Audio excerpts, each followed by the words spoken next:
Poland அப்படிங்கிற ஒரு நாடு இருக்குது. அந்த நாட்டில் பல ஆண்டுகளுக்கு முன்னாடி மேரி அப்படிங்கிற ஒரு பொண்ணு வாழ்ந்துட்டு வந்தாங்க. அவங்களுக்கு வந்து ஒரு வேலை, என்ன வேலைன்னா ஒரு பெரிய பணக்கார வீட்டில் குழந்தைய பார்த்துக்கிற வேலை.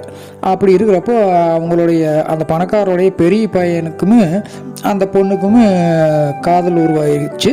2 பேர் காதலிக்கிறாங்க. மேரி வந்து கல்யாணம் பண்ணிக்கிறதுக்காக தன்னோட அப்பா கிட்ட போய் அந்த பையன் வந்து அனுமதி கேட்குறான்.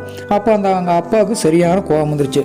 ஏன்டா டேய், ஒரு பைசாக்கும் கூட லாய்க்கில் அந்த வேலைக்காரி போய் கல்யாணம் பண்ணிக்கிற, நம்ம ஸ்டேட்டஸ் என்ன, அது என்ன, இதுன்னு கண்டபடி போட்டு திட்டுறாரு. யாரையே? தன்னுடைய பையனை.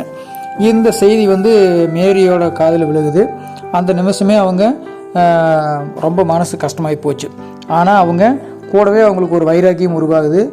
என்ன பண்ணுறாங்கன்னா, ஒரு பைசாவுக்கு கூட லாய்க்கில்லாத ஏழைன்னு கேவலம் பேசிட்டாரே அப்படின்னு சொல்லி போட்டு அவங்க மனசுக்குள்ளே தோணுது. உடனடி என்ன பண்ணுறாங்க, மேற்கொண்டு படிக்கிறாங்க.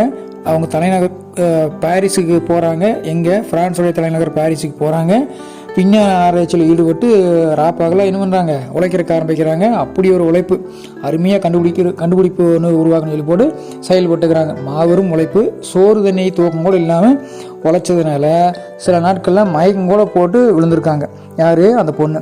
அப்படி உழைச்சதோடைய பலனாக யுரேனிய கதிரியக்கம் பற்றிய விஞ்ஞான உண்மைகளை கண்டுபிடிச்சு அதுக்காக அந்த பொண்ணு நோபல் பரிசும் பெறுகிறார். அது மட்டும் இல்லை, சொந்த வாழ்க்கையில் அவங்க அந்த வாழ்க்கை வந்து வீணாகவும் போகலை. ஏன்னு கேட்டால் ஃபேரி கியூரி அப்படிங்கிற இன்னொரு புகழ்பெற்ற ஒரு விஞ்ஞானிக்கு கூட அவங்க திருமணம் பண்ணிட்டாங்க. அதே சமயம் மேரி கியூரி வந்து சின்ன வயசில் வந்து காதலிச்சு அந்த காதல் சக்ஸஸ் ஆகிருந்ததுன்னா ஒரு பெரிய பணக்கார வீட்டில் சாதாரண மருமகளாக மட்டுமே அவங்க இருந்திருப்பாங்க. ஆனால் இப்போ மிகப்பெரிய விஞ்ஞானியாக மாறிட்டாங்க. அதே சமயம் புகழ்பெற்ற விஞ்ஞானியுடைய மனைவியாகவும் அவங்க இருக்கிறாங்க.